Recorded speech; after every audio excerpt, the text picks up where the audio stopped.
पिछली श्रृंखला में हमने देखा कि कवि उल्कापात की बात कर रहा है। जब उल्काएं गिरती हैं तो आकाश में थोड़ी देर के लिए उजाला होता है, फिर अंधेरा हो जाता है। और अभी जो है कवि टूटते हुए तारे का वर्णन करते हुए कह रहा है कि देखो आसमान से जो तारा है वह टूट करके गिर रहा है, और जो एक पतली रेखा जो है वह आसमान से आ रही है और फिर धीरे धीरे शून्य में विलीन होती जा रही है। साथ ही साथ वह यह भी कह रहा है, उसके कहने का मतलब वही है कि मृत्यु पर या किसी भी दुर्घटना पर मनुष्य का बस नहीं है। ये जब तारा टूटता है तो एक तारा टूटता है, लेकिन बाकी तारे जो हैं वो उसको चुपचाप देखते रहते हैं, लेकिन उसको रोक नहीं सकते हैं। यहाँ पर वे परवश होते हैं, उनका कोई बस नहीं चलता है। वे नहीं पसंद करते हुए भी उसको देखने के लिए मजबूर होते हैं। जब तारा टूटता है तो बाकी जो तारे हैं वह न तो रो सकते हैं, न उसमें आंसू बहा सकते हैं, न कोई अपना दुख प्रकट कर सकते हैं। सारी भावनाओं को उनको अपने अंदर ही रखना पड़ता है, क्योंकि उस पर उनका वश नहीं होता है। और कभी यह भी सोच रहा है कि जब हम तो अकेले हैं तो फिर हमारे नहीं रहने पर कौन आंसू बहाएगा, मेरा कोई नहीं है। इसलिए वही है कि कभी जो है वह आसमान में देखता है या तारों से बातें करता है, तारों को देखता है, यानी प्रकृति के गोद में तारों को निहारते निहारते ही उसकी रात कट जाती है, जिसको वह अपने गीतों में या अपने शब्दों में बांधता है और यह बताता है या यह दिखाने का प्रयास करता है कि दुर्घटनाएं केवल मनुष्य के साथ ही नहीं होती हैं, प्रकृति में भी दुर्घटनाएं होती हैं और उसको प्रकृति भी नहीं रोक सकती है। न हम दिन रात का होना रोक सकते हैं, न मौसम का बदलना रोक सकते हैं, तो न प्रकृति ही अपने आप को रोक सकती है। तो उसी तरह से मनुष्य का भी इस जीवन में होने वाली घटनाओं या दुर्घटनाओं पर उसका कोई वश नहीं है उसको। तो इस बात को कवि ने अपने इस गीत के माध्यम से अभिव्यक्त किया है। देखो टूट रहा है तारा नभ के सीमाहीन पटल पर, एक चमकती रेखा चलकर लुप्त शून्य में होती बुझता एक निशा का दुलारा। देखो टूट रहा है तारा, हुआ न उद्गन में क्रंदन भी, गिरे न आंसू के दो कण भी, किसके उर में आह उठेगी जब होगा लघु अंत हमारा। देखो टूट रहा है तारा। यह परवशता या निर्ममता, निर्बलता या बल की क्षमता, मिटता एक देखता रहता, दूर खड़ा तारक दल सारा। देखो टूट रहा है तारा। सीमाहीन का मतलब है कि जहाँ जिसके सीमा का अंत नहीं है, तो आकाश का भी हमको कहीं पर अंत नहीं दिखाई पड़ता है। तो उस गगन का मतलब आकाश है, तो उस सीमाहीन आकाश में जो है, विस्तृत आकाश में, कहने का मतलब कि काफ़ी लंबा चौड़ा है, तो उस विस्तृत आकाश में जब तारा टूटता है तो क्या होता है, एक पतली सी रेखा चमकती हुई दिखाई पड़ती है और फिर वह समाप्त हो जाती है।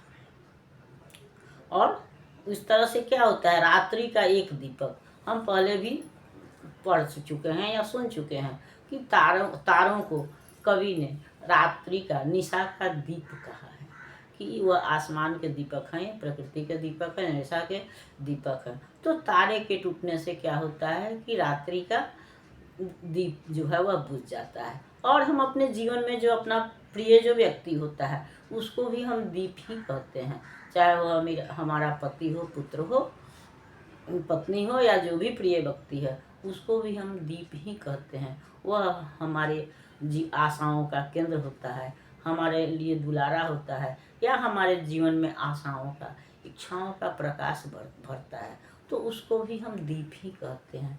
तो इस तरह से प्रकृति के साथ साथ कवि अपनी भावनाओं को भी अभिव्यक्त करते हुए कहता है कि अभी जो है तारे के माध्यम से या तारों की तरह ही प्रकृति, निशा का एक दीप जो है वह टूट गया या समाप्त हो गया।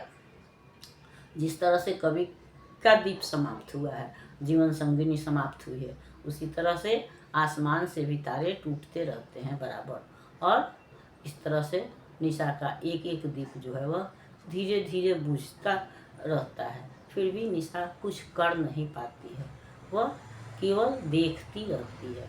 यहाँ पर हम परवश होते हैं।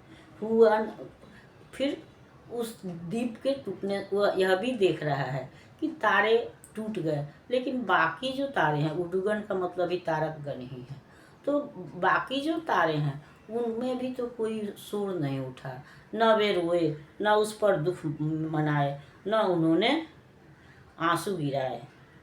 तो कवि यह भी देख रहा है कि तो यहाँ तो इतने सारे तारकगण हैं जो एक तारे के टूटने पर आंसू नहीं गिरा सके, तो फिर मेरा तो कोई है ही नहीं, तो फिर जब मेरा अंत होगा तो मेरे अंत पर कौन आंसू गिराएगा, यानी मेरे दुख से दुखी होने वाला कोई भी नहीं है। यह टूटते हुए तारे को देख करके कवि के मन में यह भावना उठती है कि हमारा कोई नहीं है, जब इतने सारे तारे जो हैं ये आंसू नहीं बहा सकते हैं, तो फिर मेरा तो कोई नहीं है, तो मेरे लिए कौन आंसू बहाएगा। यह या तो पर बसता है, या तो हम दूसरे के बस में हैं, या प्रकृति हमारे बस में नहीं है, तो हम या तो विवश होके चुप हो जाते हैं, या निर्मम होके, निर्मोही होके चुप हो जाएं। लेकिन किसी तरह से जीवन की बड़ी बड़ी घटनाओं में हमको चुप ही रहना पड़ता है, इसलिए कि वो घटनाएं जो हैं वो हमारे रुकने से रुकती ही नहीं हैं।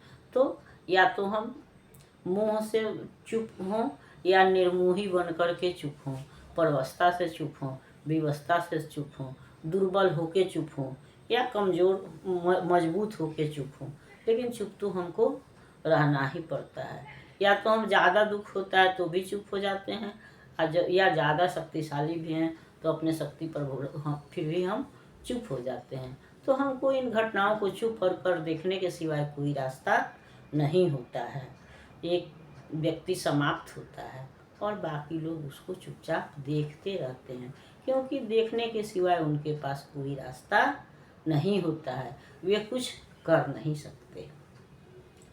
इस तरह से इस रचना में कवि जो है वह मनुष्य के सर्वशक्तिमान होने के बावजूद उसके शक्तिहीन होने का भी वर्णन करता है, या बताता है कि प्रकृति पर, प्राकृतिक नियमों पर या नियति पर किसी का भी बस नहीं है।